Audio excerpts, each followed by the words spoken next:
Welcome to the Sports Age podcast where we digress on everything sports. I'm one of your hosts, Duncan, and today I'm with Rodney. I'd like him to introduce himself and let's jump into it.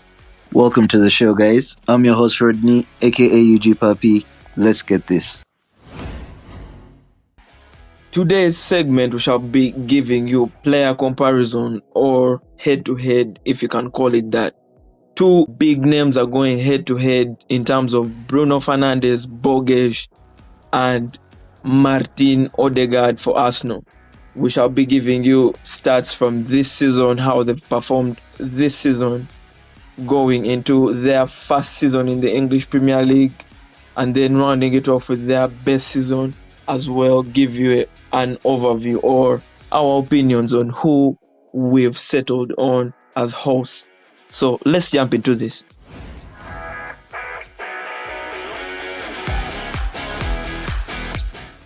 This season, Bruno Fernandes has played 19 games across all competitions for United this season.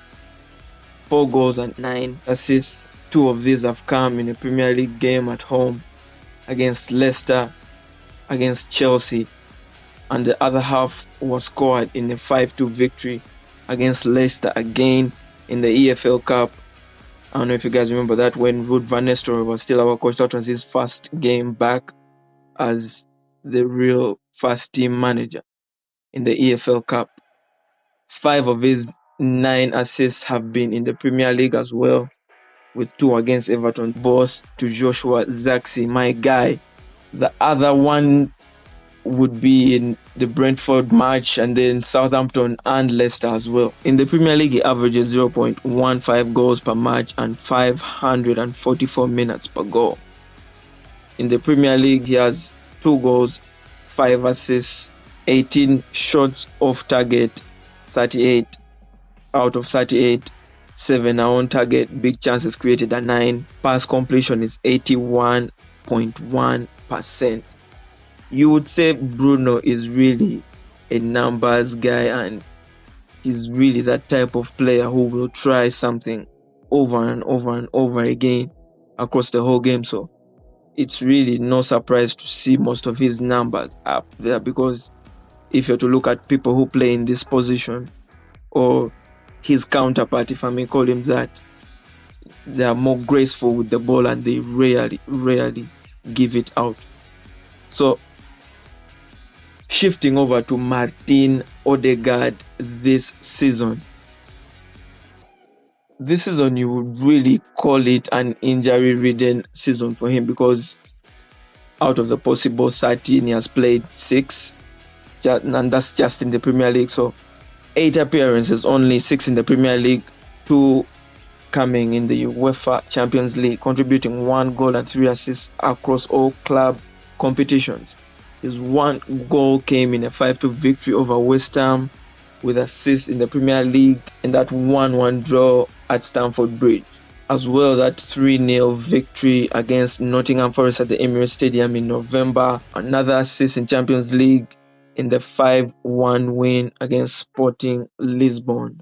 Rodney, bringing you into this conversation, because at this point this season, you've already seen what these guys are about and how they really contribute towards their team play this season. So just speaking on this season only, whose impact is higher on their team this season only? Martin Ødegaard versus Bruno Fernandes. I believe these are 2 of the premier midfielders right now in world football. Not just the Premier League, but in world football. Recently, actually, Saliba, of course, you'd say he's biased. Saliba was like, in his eyes, Ødegaard is one of the top 3 players in the world, that he's just amazing to watch. In training, he does things that he can't even explain, but, oh well, everyone will praise their guy. So Ødegaard versus Bruno. This season, of course, we haven't gotten to see much of Martin Ødegaard, but we have seen quite of Bruno. Of course, Bruno is usually Man U's hero, always there with his cape to save Man U in those times where he's really needed. I believe their impact on both teams is quite big because these are the main contributors to chances. As in, these are the two guys that make their teams tick. And of course, these are creative machines. These are players that are always in the top 5 of chances created. So their contribution to their teams is quite significant because Bruno is just, as Duncan said, he's a numbers machine. So it's quite amazing that we're talking about these two players. But right now, as things are seeming to be this season, Ødegaard is showing that he has had a much bigger impact than Bruno is having on Man U. But me saying that, I'm kind of feeling like, because I've not yet seen Bruno injured, I would never know how Man U would be without him. But the eyes can see that everything that Man U does, everything nice, usually goes through Bruno. Now with Ødegaard, we've seen when he went out injured, what happened to Arsenal, and when he has come back, they just improved just like that. It all started clicking. The number of goals they were scoring increased. Bukayo Saka starts scoring, he starts assisting, the team starts ticking. So we've seen the impact Ødegaard has had on his team. So as for this season, I would say Ødegaard has had much bigger impact on Arsenal because when he wasn't around, they didn't do so well, and when he's back, they are now back in the picture for the league.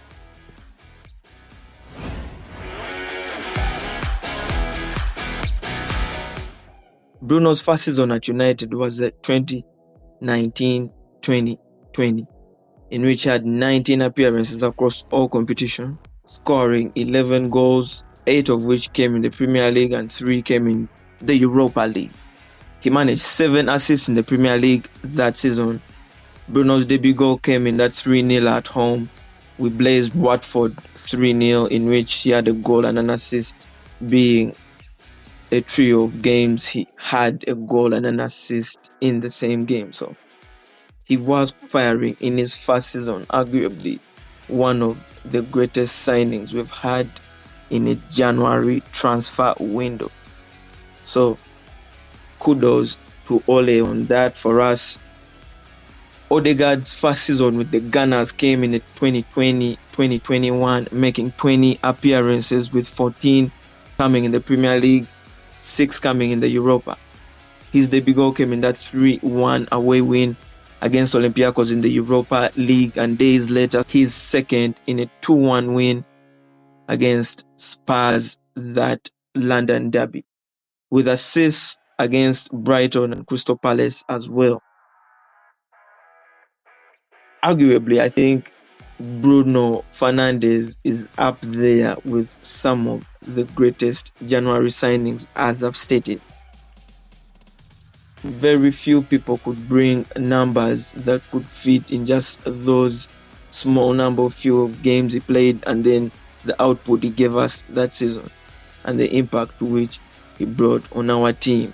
Rodo, as an Arsenal guy, would you say Ødegaard's first season was really up there, or as the numbers suggest, a different thing? Because sometimes for midfielders these numbers can show a very different thing, but the impact on the pitch is quite different as well. So judging from your Arsenal point of view, man, how would you compare their debut seasons? The debut seasons, come on, man. Bruno Fernandes, like, I saw this guy play his first game, and I was like, this is an FPL asset. Bought him the next week. Bruno Fernandes had a beautiful first season. You can't compare to Martin Ødegaard, because, of course, as a Madrid guy, Arsenal fan, I was super psyched that we had got Martin Ødegaard, because Arsenal had been dying for a creative midfielder. Since we had lost Ozil, we hadn't yet had anyone to replace that gap, so our team had been craving for someone. And guess what happens? Ødegaard is out, and we get him on a loan deal thanks to Edu. So it was quite an amazing deal. though Arteta didn't let him loose. Like, see the way how Ole let Bruno loose immediately, starting him on his debut, and Bruno just took off immediately. That never happened at Arsenal. Arteta kind of, I don't know if he doubted him or he just wanted him to get into the pace of the Premier League by taking him one game at a time. So when he finally let him loose towards the end of the season, he had that magnificent 20-yard goal, of course, in Europa. Those of you who can remember it was a blast. Anyway, so when he let him loose towards the end of the season, Ødegaard started showing glimpses and signs that he was going to be a great player. And yeah, the deal was made permanent in the summer, and of course we can say the rest is history. But as far as debut seasons go, Bruno's was one for the ages. You just knew that a legend was born.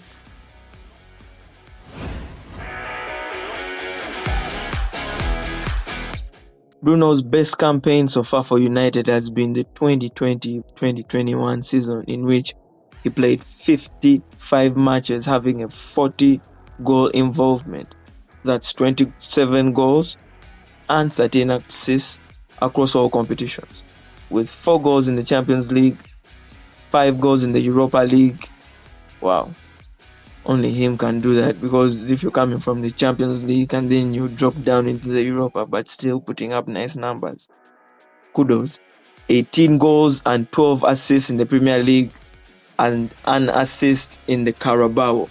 He was one of United's best players of the season. Martin Ødegaard's best campaign was the 2020-23 season, having made 37 appearances in the Premier League with 15 goals and 7 assists for the Gunners.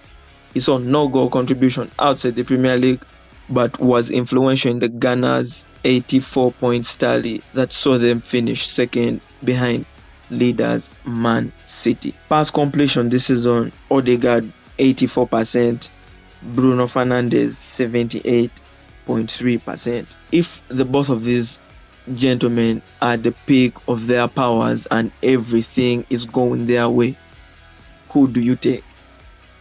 Because I think the best season actually reflects how high the ceiling can go. And you would say arguably 15 goals for a creative midfielder are really up there, because certain strikers don't even finish with 12 goals or 15 as well. So who takes it in their best form or final form, if you can call it that? Final form, I think we were getting into some anime for the anime fans out there. So yeah, in the final form, well, Bruno's 2020-2021 season was one for the ages. That was a legendary season. He did it all, I would say. He did it all but win a trophy. But that was an amazing season. Stats-wise, numbers-wise, Bruno dominated. Because which player, a midfielder, just imagine a midfielder, 40 goal involvements, 27 goals from a midfielder. You know, I started by saying these are some of the best, like the best in the world. We're talking of the best midfielders in the world at the moment, and Bruno Fernandes and Martin Ødegaard happen to be one of them, because these are guys, if you're telling me I can get 27 goals in a season from a midfielder, that is basically guaranteeing me a trophy almost every season. So Bruno's season, unmatched. These numbers are unmatched. Ødegaard's best season had 15 goals, 7 assists for the Gunners, and no goal contributions outside the Premier League. I would say 15 goals is also quite heavy for a midfield, especially considering that these are guys that really like to get. These are not typical 10s who wait for the ball and then they create magic later on. These are guys who go to the midfield, do the dirty work, and come back with the ball, do something in attack. I would say they are more box-to-box players. And the stats actually show that they are box-to-box players. So these box-to-box players having this amount of goals just says something about their character. Like, they are willing to leave it out all on pitch die for their pitch, die for their team. And this is why they're actually the captains of their respective teams. So Bruno's season unmatched, I would say. Can't compare Bruno's 2020-21 season to Ødegaard's 2022-2023 season. Maybe if Arsenal hadn't bottled the league in 2022-2023, yes, Ødegaard would come into the picture. So I would go with Bruno as far as having best seasons. And I know you put me at the sword with that question, who should I pick? Come on, man. You're killing me. But hey, this is a sports podcast and we need to give stats. We need to give our opinions. There is no being on one side. Sorry, there is no being on the wall, man. You have to give it as it is. So, given that Bruno Fernandes is 30 years old, and I just have to go. There is him being 30. I feel like I have seen his best. I've already seen the best he can do. And Martin Ødegaard being 25, I'm yet to see what he can do. So, this is tight. This is really close. This is not easy, but I would just have to go with surprise. I would have to go with Martin Ødegaard because he's still young and I'm yet to see more of him. So, yeah, that's it for me. I guess I would say that has some bit of bias to it, but it's okay. I'll let it slide because you're the Arsenal guy, right? But man, this best season, there's no way you can bring that season comparing it to Bruno's first season. So, okay, I'll take that. No worries. Let's get into the overview for both of these players and sum up what our final opinion would be about these two giants. Both players have proven extremely pivotal in the success of their clubs. Bruno Fernandes has made 172 appearances.